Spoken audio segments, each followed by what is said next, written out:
ASML 为什么会越来越担心？一旦大陆突破了它光刻机自己能够生产制造，它开始卖给全世界，它销价半价卖的时候，就把你 ASML 打趴了。ASML 一打趴，那你倒了，那就他的天下了。这个时候你美国也倒了，欧洲也倒了，台湾也倒了，韩国也倒了。所以我个人觉得 ASML 它的紧张焦虑是有道理的。要赶快来关心到中美科技战在此刻又再度的升级，尤其是针对于晶片战的部分。现在呢，美国对于中国大陆的寄出的制裁又更加的严谨了。到底美国在怕什么？我们要来看到它从各个方面来做的限制，包括从记忆体，还有呢禁止晶片的转运，甚至台湾的部分也推刑责来做封口。艾斯摩尔的执行长在此刻也直接示警说，再这样搞下去，对于艾斯摩尔来说是非常不利的哦。那么中国大陆的部分现在则是加速的要发展，希望能够做到3奈米。那么今天就这些议题会一起来做关心。好，美中的这一场晶片战，我们今天会从几个方面来做解读，包括了从记忆体、出口管制跟全链的封锁3大战线。因为呢，美国的战争部现在又祭出了这个黑名单哦，多家中国的重量级的企业再度的被点名。先前我们谈过了，包括了阿里巴巴、百度跟比亚迪都是在黑名单当中。现在呢，确定在新增了2家，而且这2家都是大陆非常重要的记忆体大厂。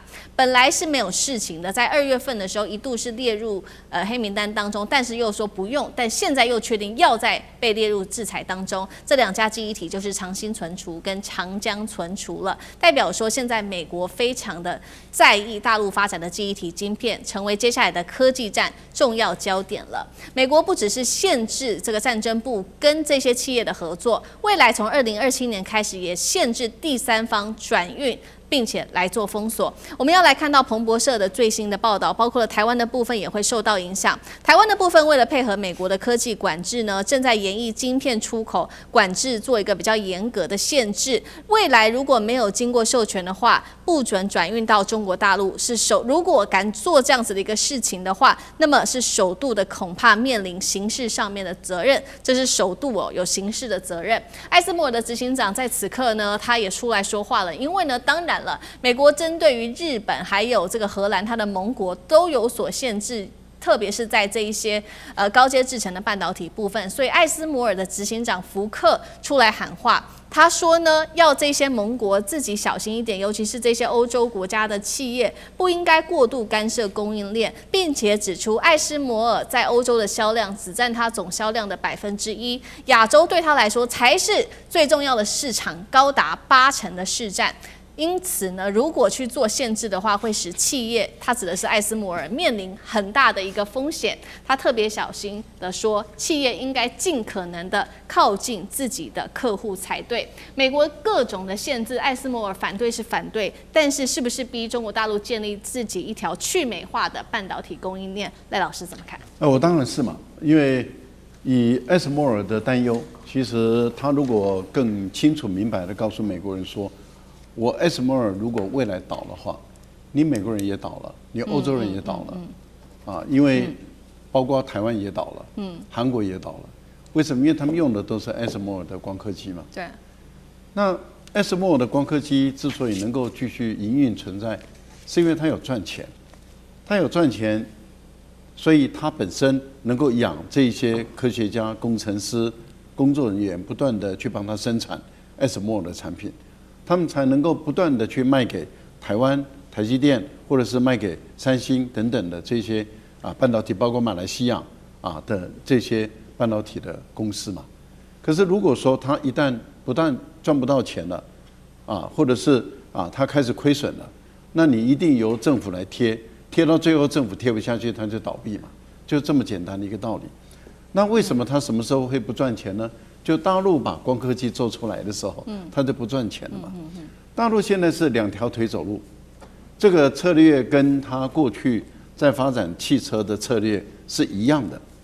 也就是说，大陆它目前的策略，过去它在做这个汽燃车，它一直用了很大的力气在研究这个发动机，可它的发动机再怎么去做，赢不了日本，赢不了德国、欧洲、美国等这些国家，所以它的传统的汽车工业在生产发展中，它面临这样那样的问题，因为它的核心的部分就是那个发动机嘛，那个发动机一直赢不了，所以可是它在走这个传统的路线的时候，它同时也在走就是电池的问题，也就是我们讲的这个绿能的电池的汽车嘛，结果电池突破了，核心的这个技术突破了，它就不再走这个汽燃车了，它走电动车。它现在走也是一样，一个走光子，一个就是走这个光刻机，它2条路走，对，2条路走，看哪一边先突破，哪一边赢了就走哪一边，另外一边就收掉了。所以我个人觉得，大陆目前来讲的话，观察起来，大陆绝对会突破光刻机。这就ASML为什么会越来越担心？一旦大陆突破了，它光刻机自己能够生产制造，它开始卖给全世界，它销价半价卖的时候，就把你 ASML 打趴了。ASML 一旦一打趴，那你倒了，那就他的天下了。这个时候你美国也倒了，欧洲也倒了，台湾也倒了，韩国也倒了。所以我个人觉得 ASML 它的紧张焦虑是有道理的。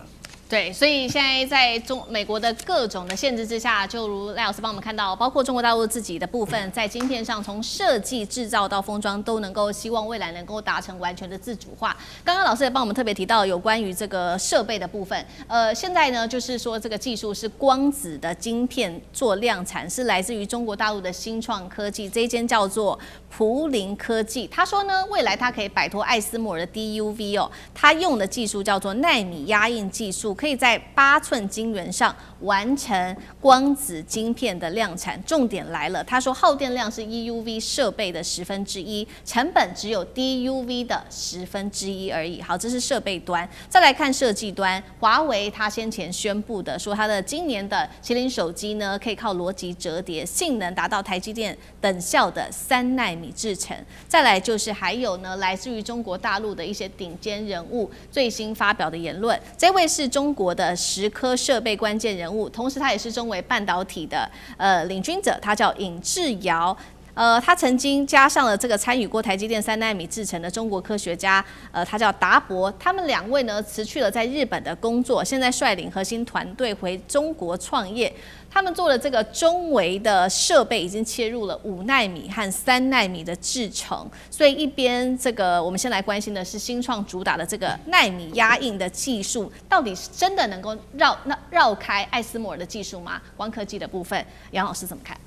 所以我很喜欢上这个节目了，就不只是谈战略经济，还谈这个科技的最前沿哈。那我也去查了一下，这个叫做普林科技哈，2个都斜玉旁的，它这个叫奈米压印技术哈，其实它大概没有办法完全取代艾斯摩尔的这个就是光刻机，特别是先进制程，因为它主要是针对8寸晶圆的，就是使用。那没有错，耗电成本都压到了1/10。技术上怎么做呢？技术上传统的那个 ASML 的那个光刻机哈 ，EUV， 它是像投影仪哈，就是把电路图缩小投影在晶片上面，然后用光刻把它给刻出来。那但是这个奈米压印机呢，就像盖章，一个是投影，一个是盖章。它通过直接的机械的接触，将眼模板上面的奈米电路压印在这个晶圆片上面。所以2个技术就不一样。那能不能够就是说有替代？至少在8寸这一方面哈，那一定替代，因为成本又低，用电又低。这个用电很重要，这跟我们家里面用电不一样。现在台积电整个这个半导体的用电量是非常严重的哈。那所以它第一个绕开了光学上的限制，那第2个呢，它也降低了成本，降到1/10，这都难以想象。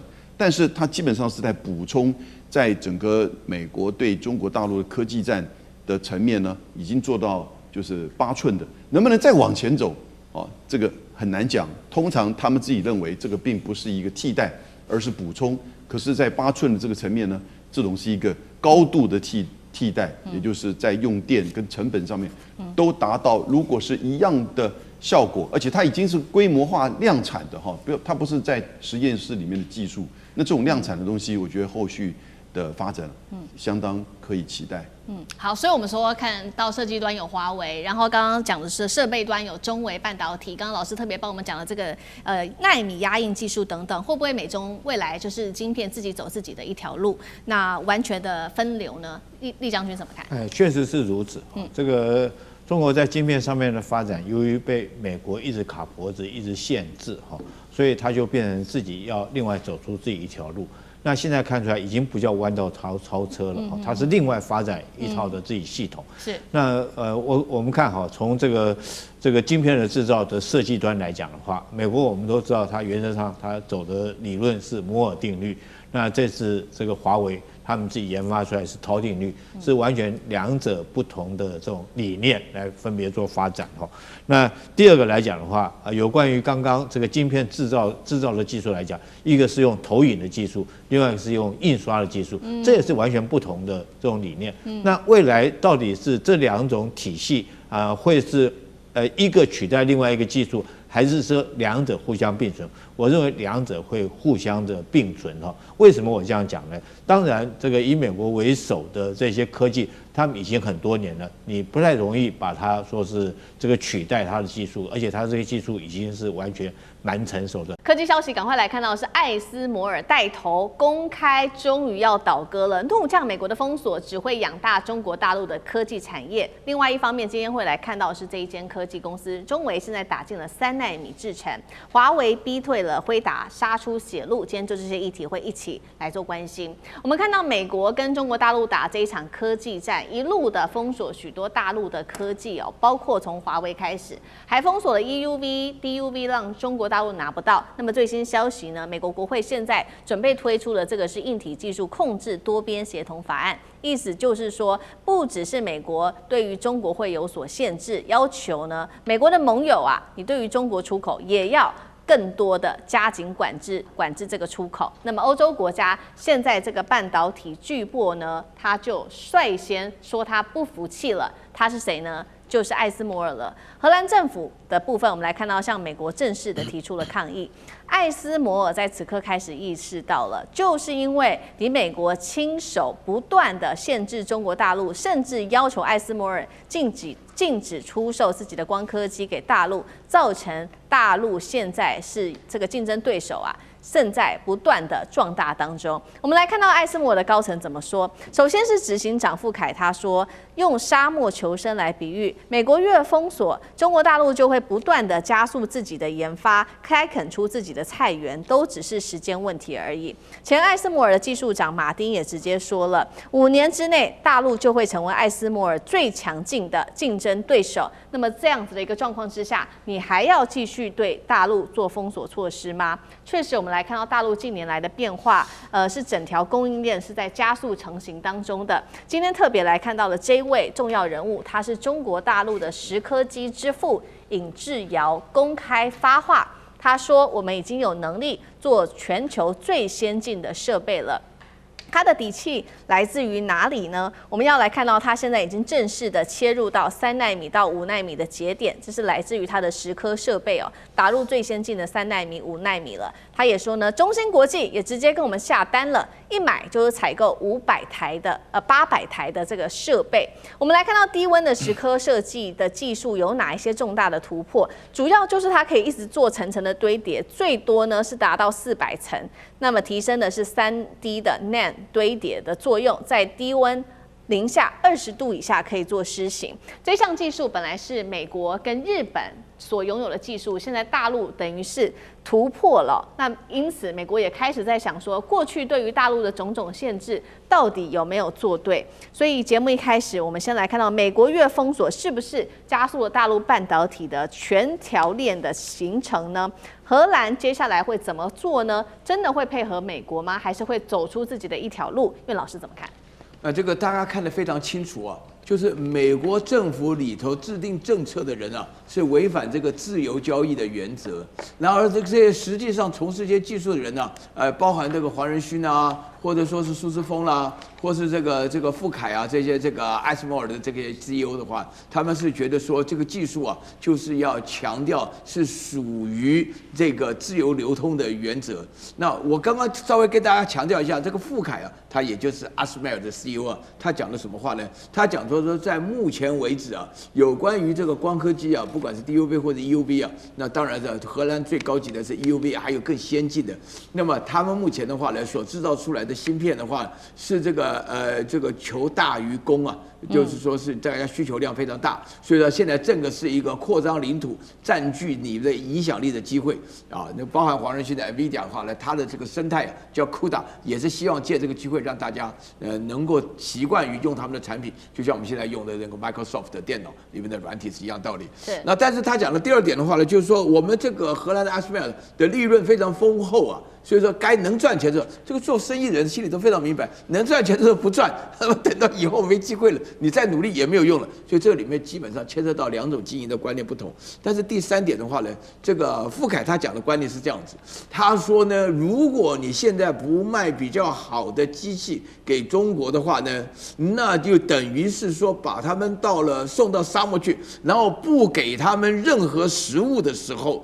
你要记住，他们一定会想办法创造出或是耕出自己的食物来的时候，他们一定要这样做，因为那是生存问题。他讲了这个生存问题，所以这里面的话，我跟大家说补充一下。所以我觉得富凯讲这个问题的话，大家会觉得很奇怪。现在做这种半导体科技、做芯片、做晶片的，大部分都是长我们这种脸，荷兰是唯一的例外啊。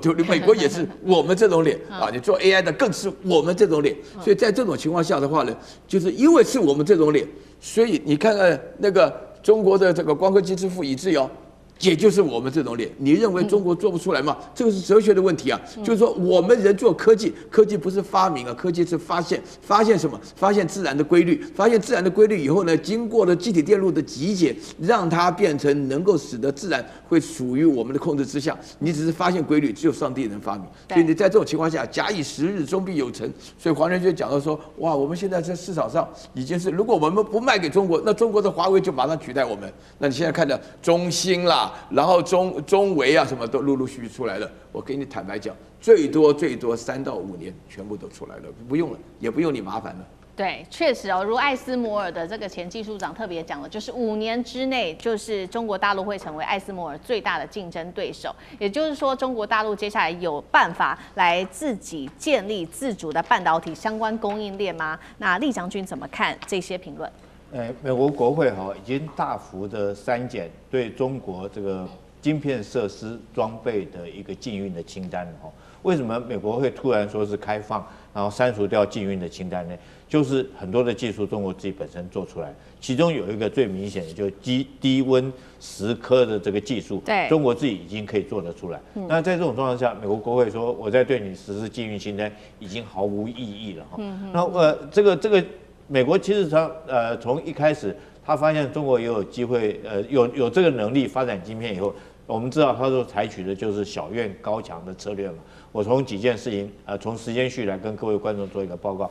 在2018年的时候，中国那时候为了发展自己的晶片，知道中芯国际为了买做出这个先进的晶片他去买了 EUV 的，跟艾斯摩尔买了 EUV 光刻机。但是后来被美国拦下来，不准你卖给中国，所以中国那时候就没有 EUV 它就不可能生产先进晶片。但是那个时候还给 DUV， 那中国利用 DUV， 它居然原来认为只能做出28奈米成熟制程的，但是中国自己本身利用这个 DUV 重复曝光的技术，虽然说是良率可能比较低可是它因此而也做出来所谓7奈米的晶片。大家还记得吗？在2023年的时候，那个华为它的 Mate 60做出来以后，大家吓一跳，美国吓一跳说你怎么可能做出这种7奈米的晶片？我不是对你禁运这个光刻机吗？那你怎么可能有7奈米的 Mate 60用的是7奈米的晶片？所以那是证明。后来大家去猜半天，研究半天，后来没想到中国居然是用 DUV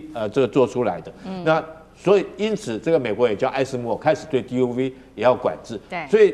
所以艾斯摩尔人家会讲这种话嘛？你如果一直对他管制，他到最后你就逼着他自己做出他自己的晶片出来。所以因此我们看到在2020年的时候，这个中微就是这一家这个中微这一家，中微可以比照就是荷兰的艾斯摩尔啦，它是做光刻机的，叫中微哈。那中芯大概比照台积电是生产晶片的。那如果说再往上面的话，像这个 NVIDIA 他们是设计晶片，大概区分为这3个层次。那中微那时候在2020年的时候，它已经可以做出28奈米的晶片的这个机器出来。那现在来讲的话，甚至于在2023年的时候，这个荷兰的艾斯摩尔，它在中国的营收占比已经很明显的下降。因为中国来讲，我就不需要再去，我自己可以做出中微，自己可以做出光刻机，那我做出28奈米，那我干嘛还要跟你买 DUV， 还要跟你买这些设备？买这些东西之后，如果说后续来讲维修、保养、维护，我都会被你卡脖子，那我一定是自己用自己的装备，用自己的公司器材设施来做。这也就是黄仁勋为什么说中国的这个，如果说再不赶快把这晶片卖给中国来讲的话，哈，这个中国自己以后不管是从这个最底层的中微的光刻机，哈，这中芯国际的制造光片，甚至于更高层的设计晶片，甚至于 DeepSeek 它都可以做出自己的 AI 系统出来。所以说黄仁勋才会这么着急。好，确实哦，在美国的这个封锁之下，我们看到艾斯摩尔这一次成为了一个受害者，所以自己呢，包括执行长跟前技术长都特别出来喊话，就是他们的设备卖不出去，反倒帮助大陆加速做这个设备哦。那另外一方面，其实呢，另外一个受害的厂商，就是往更上游走了，就是晶片设计厂商，它是辉达。黄仁勋现在呢，干脆也不演了，直接坦诚中国市场，干脆我们就是全部拱手让人了，全部让给华为吧，甚至公开就称赞说华为非常的强，而且呢，他直接说了，今年华为会迎来非常非凡的一年。超微执行长苏姿丰一样的哦，在半导体晶片设计厂商，他也说，不再期待最先进的晶片能够进入中国大陆的市场了，代表如黄仁勋说的吗？接下来 AI 市场会完全的全权都交给华为了吗？等于说黄仁勋完全放弃了吗？那张将军怎么看？我认为这要从2个方面来看，因为中国大陆为什么有这个底气、有这个实力，从2方面。第一个，我们看论文发表数，我们论文发表数，中国大陆在2025年论文发表数总共是15万篇，在国际期刊呢，不是你在国内的，这个具有这个学术地位的，这个被引用率就是它热点论文。你论文有的时候是一般来讲，有的是那种形式上的论文，热点论文它占了39%，这个论文是有价值的，因为大家都要引用，它有原创性，是这个样。那这样的，你看占全世界的39%。先看到今天的火线话题，一共是3个，我们等一下会请来宾来特别帮我们做解析。华为喊出的，接下来不用再靠西方国家的 EUV 了，也能够冲刺在1奈米。1.4奈米，并且抛出了涛定律，这个是什么？等一下会请专家来特别帮我们做解读。这个定律可以挑战摩尔定律，这是一个技术上的大突破，也会准备改写全球半导体游戏的规则吗？第二件事情是回顾一下。华为在过去6年一共是量产了381款的晶片。黄仁勋自己坦言了，大陆的 AI 市场已经逐渐的在美国方面对大陆市场逐渐失守了。艾斯摩尔也罕见的因为了这个美国对中的限制而杠上了华府，反对出口管制。全球晶片的供应链现在已经升级为一个政治问题吗？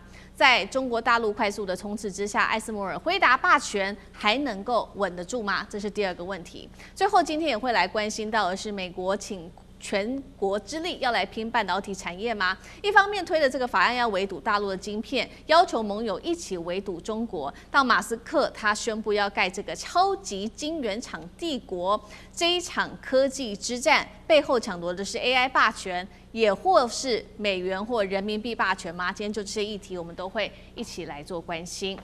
赶快要来关心到是大陆的科技战，这一回真的会改写规则的一个新的突破新阶段了。最新消息，华为正式的抛出了全新的半导体理论涛定律，透过逻辑折叠的技术是可以不依赖 EUV 极紫外光机的曝光机的。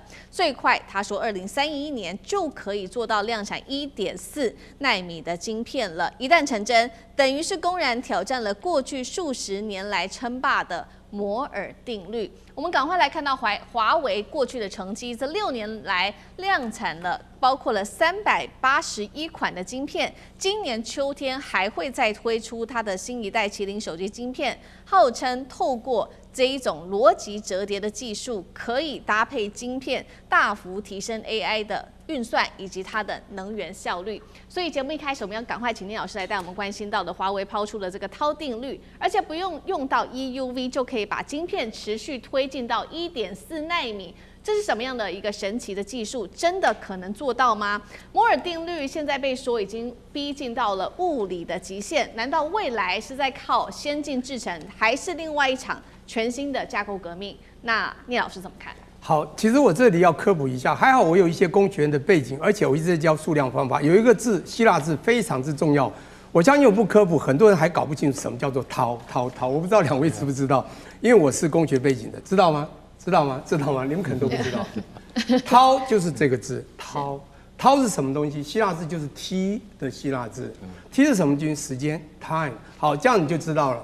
所以我跟大家报告一下，非常清楚，涛定律就是维持它另外一种可以超前的这个速度，也就是这个效能更超前，它是用时间的压缩，而不是过去用把一个同样的一个单位中，比如晶片或叫记忆电路，把以前的电晶体啊，把它压缩，一直压小，那小到你根本看不到。什么叫奈米技术？越小，同一个单位里面放越多的这个电晶体在里面，它走越多的电路，你可以在越小的地方做到越超强的能量，不是这样吗？就做小，大家知道哈。那小到很小的时候，你就必须靠一个东西。我跟你讲，你显微镜是不是可以才能看到很小的东西？你就必须靠那个所谓的极光机啊、EUV 啊，这个所有的这个艾斯莫尔荷兰就专门做这一块，让你很小的东西可以光照进去呢，真的照那个蓝图，你才可以把电路照过去。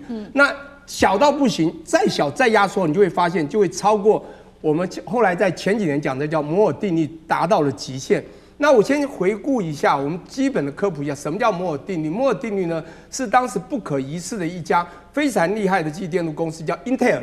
在我那个美国读书的年代，所有的电脑，我们不管当时的 Clone 啊，从那个 PC， 我们从286、386到486，当时记忆体只有256 K 到1 Mega、2 Mega。我在美国开过电脑公司啊，先报告一下。也就在那个年代，我们所看到CEO加上就叫 INTEL 5个字 ，Intel 不可一世的当 CEO 叫做 Gordon Moore。他就觉得他们太厉害了，我跟你是，他认为我们可以在18个月到24个月，也就是2年之内，让我们所有的一样的东西，我们越来越压缩，技术越来越好，让你越来越小，越来越好。你看到一样的东西，我可以做到越高效能，越高效能，越来越厉害。每2年加速2倍的含量在里面，越来越什么东西小。那但是大家要知道，其实啊，这个我们讲的我们的对岸华为，因为受到了晶片制裁，刚刚讲到6年。不是麒麟的麒麟这个晶片，不是供给华为手机，好像越做越棒，好像怎么也不太输，有没有？当然，它还没有办法做到先进奈米制程。虽然我们的中国大陆它的成熟奈米制程在全球 we alone 已经真的掌控了全世界任何我们不管民用的大部分的这个所谓的这个我们的使用的 gadget 的商品。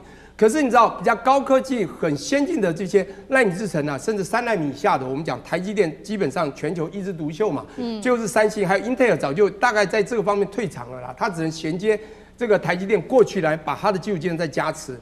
我现在重点就在那，当对岸被大家知道，川普1.0里面还没有打那么凶，在2019、2020的时候，那个拜登时候就开始对华为做产生的禁令。那大家要知道，当时在2018年是先对知道华为很厉害，先把孟晚舟抓起来，把他这个弄了30天，有没有？我要讲的这件事情是告诉大家说，美国看到华为的成长，他不让它成长，因此对它做了非常多的压缩。这之后呢，在华为让它无洞可钻的这种制裁之下，3次的清单，到了2020，那我们的对岸真的受不了，他只好用他过去曾经提过一个定律，这个定律其实他们很早就提出来了。那这个有一个人，我们必须讲一下，叫做1996年入到华为进去的一个女人，叫做何庭波啦。这个人啊，跟大家讲一下，她是一个董事。你不要小看这个人，他是双硕士啊，他也没拿到像我这样拿博士。重点博士不重要，他是一个物理和通信的双学位。重要是他是湖南人啊，抱歉啊，因为我也是湖南人。重要是湖南人很能做事，很有 guts， 做事就专注，就跟最近有一个机车叫张雪一样。都是湖南人，湖南出才子啊！就毛泽东不也湖南人？好，重点来了，也就是我们这种湖南人精神打拼，他当时做他的业务部门，就半导体业务部门 CEO 也做到最强最厉害，所以他被称为叫华为晶片之王、晶片女神，或者叫做技术女神哦。这样一个女孩子，你知道被他们重用，好，这时候她就不断的推陈出新，她因此做出了一个用过去的涛的定律来说，我们用加速的方式，不需要缩小。好，那他就用行动说，在一个城市中就这么大，你的地崎岖不平，我们就尽量盖道路，尽量盖道路，越盖越多，越塞越多，越塞多。好，这我们基地店越来越多。可重点，他用另外一招，他说我们用折叠逻辑折叠的方式 ，logic， 你知道吗？那种折叠的方式，要 fold 它 ，fold 什么意思呢？就是叠加，叠加之后它可以超强。各位想想，我国中就画了一个，我们讲画公路，我画高速公路，我就画了天上的公路。你知道，你一旦超过了地上你还要绕路，还要碰到崎岖地形，它是用高架模式，并直接到对岸。我要强调就是，它是用超速的方式去做，也就是不是把这个容量一直压小，而是把时间加速，把时间变短啊，不是小而短的方式。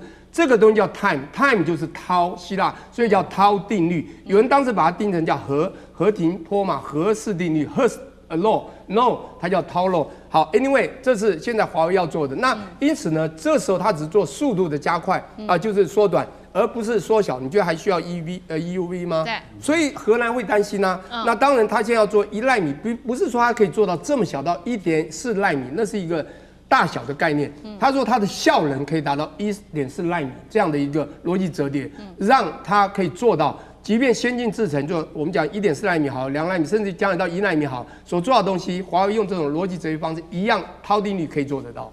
好，所以我们看到华为最新宣布的这个新突破涛定律，这个消息一出来，真的是坐实了现在艾斯摩尔跟辉达可以说他们的噩梦，因为他们先前就已经预言说中国大陆很可能会超车，现在等于是坐实这个噩梦即将要成真了吗？我们来看到，所以呢，这2家公司企业的大佬赶快站出来喊话。首先是艾斯摩尔的执行长福克罕见发了一个重话，他说持续对大陆市场的出口限制只会加速中国的自主研发，而且他也用沙漠求生来比喻中国大陆现在在自主研发的这一条路上面，他说他可以在逆境中自给自足哦。对于艾斯摩尔来说，他说现在此刻就是存亡的问题了，并且他也从这当中看到了具体的数字，中国大陆艾斯摩尔在中国大陆的营收占比会从去年的33%。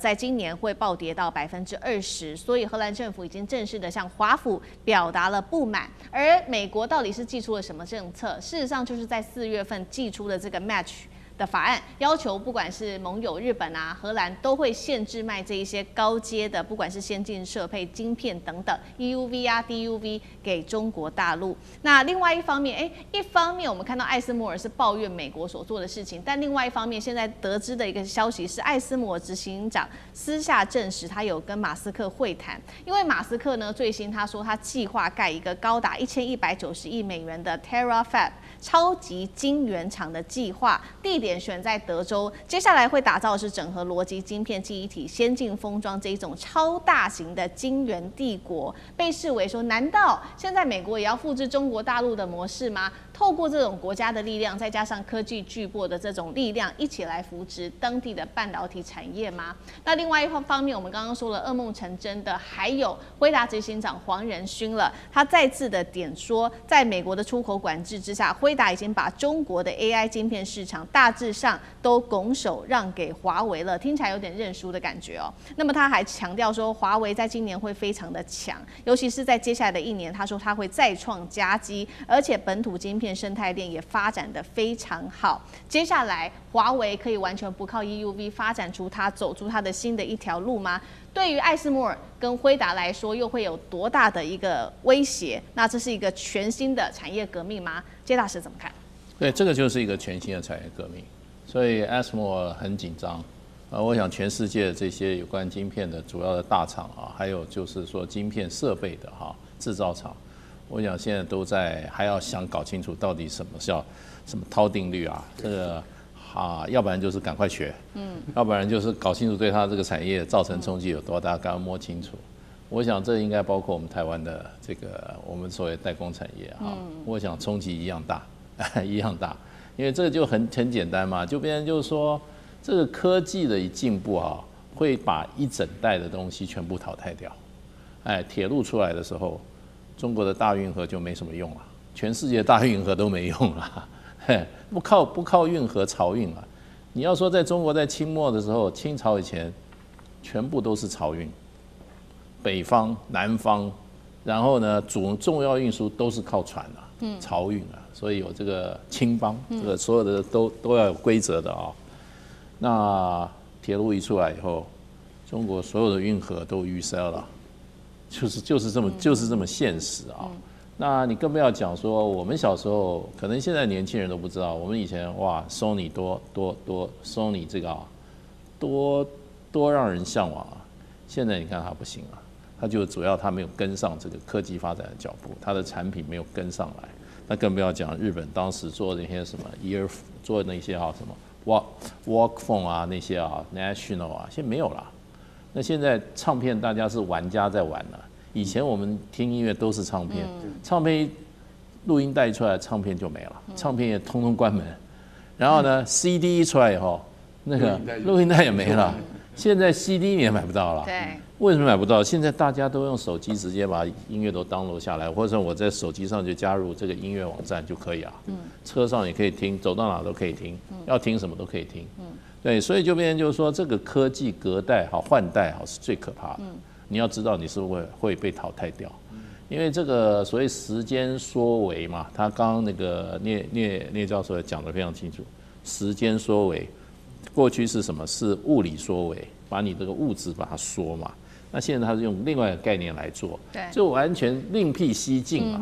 同样产生的效果，他说我2031年我做出来的晶片就是达到1.4奈米的效能，对不对？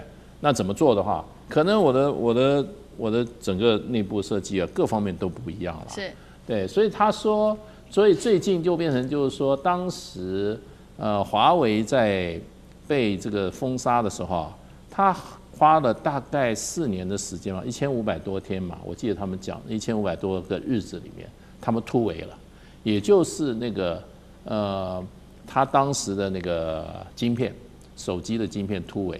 那当时手机一出来就是 Mate 60P 嘛，我记得 Mate 60，一出来的时候，哇，各国都把他那个手机赶快买去，把他那里面的核心处理器拿出来拆，一拆出来发觉，果然是中国大陆做的，不是外面什么我们台积电帮他做，没有了。然后呢，中国大陆设计的，纯指7奈米，那他们就很奇怪，怎么做得出7奈米？那他现在已经讲了，他们已经用这个所谓的这个定律这个时间的这个定律来怎么样？已经设计了300多个晶片了，然后2031年就要做出1.4奈米等量的这样子的晶片了。你说这些公司哪个不紧张啊？对。如果我们台湾有公司不紧张的话，我不相信。我不相信，这个实在是一个大地震。对，好，所以我们看到这一场全新的科技革命，刚刚讲了嘛，这个包括了各个科技产业大佬都非常紧张，不管是辉达，不管是艾斯摩尔。那同一时间呢，艾斯摩尔现在是另辟一个新的商机的一个新管道吗？因为我们刚刚特别提到了嘛，执行长特别跟马斯克联系上了，因为马斯克说要在美国的德州这边盖一座超级晶圆厂，而且是砸1000亿美元的。现在被解读是不是美国也要复制大陆的模式，做到请国家之力来扶植半导体产业？那这背后争夺的是 AI 科技的主权，干哥又怎么看？但是我是觉得马斯克他如果要造一个超级工厂，那个依照艾斯摩尔那个执行长傅凯他所讲的就这个根本就是一个 crazy plan， 非常疯狂的计划。因为他说第一步投资下去就是我们台湾投资美国的那个价钱，就200亿美金先丢了，但到最后这个厂在德州这个厂规模会大到1200亿美金，那是多大的厂啊！其实我今天坦白讲一句，1200亿美金，马斯克他要怎么个融资法呢，才能够融资到那么多？政府不帮忙，我看很难的。所以刚才思明讲的没有错，也就是说要扶植自己的产业。而马斯克在跟傅凯两个人见面的时候，傅凯说他很认真本公司艾斯摩尔是全球唯一能够做深紫外光刻机的。我是每天都要等着那个什么SK 海力士啊，或者是英特尔啊，抱着现金来找我，为什么？只有本公司做得出来，只有艾斯摩尔做得出来。可是你不让我艾斯摩尔卖深紫外光刻机啊给大陆、给中国，对，你知道我们少了多少营收吗？其实我今天坦白讲一句，他讲的不是我讲的，他坦白讲一句，他说虽然艾斯摩尔很赚钱，但是在银根上面，老实讲一句，每一家像这样子的半导体啊，像这样子的公司啊，他们都是在跟时间在赛跑的，真的一定是这样子。辉达也一样所以我一旦失去了这个市场会怎么样？大家就晓得了嘛。然后马斯克跟他谈的时候，马斯克非常紧张，非常认真跟他谈这个事情。他说：“总裁，我跟你讲哈，我马斯克我一定要，为什么你知道？因为我的特斯拉跟以后我的星链的整个系统，没有你们艾斯摩尔的东西，我们是做不出来的。是，而且我非常非常的重视我们未来，就说我们这个电动车以及星链计划，再过10年，能不能够仍然引导着世界的潮流？这个是马斯克他最关心的。所以在这种情况底下，他说：我跟你讲，这个封装厂啊，是从生产到测试到封装一体成型。我们这样就听起来就好像跟着像华为一样的嘛。美国人从来不干这种事情的，现在干了，你就知道说他们的危机意识有多高。所以你就在想，辉达的执行长黄仁勋他所讲的最后那一句话，基本上我们现在已经完全把 AI 晶片的市场还给华为，我们还给华为，我们不要了。以前我有1/5的利润是从这边来的，我们现在通通还给他，为什么？因为你让我们失去了这个市场，就像艾斯摩尔也是一样，他现在也失去了，也是一样失去这个市场啊。但是当然那个1.4奈米是不是真的在2031年能够成功啊？现在看起来还有好几年，但最后如果真的成功了的话，那要倒霉的是谁？川普已经做完他的总统了，是美国的产业要倒霉，这就是事实。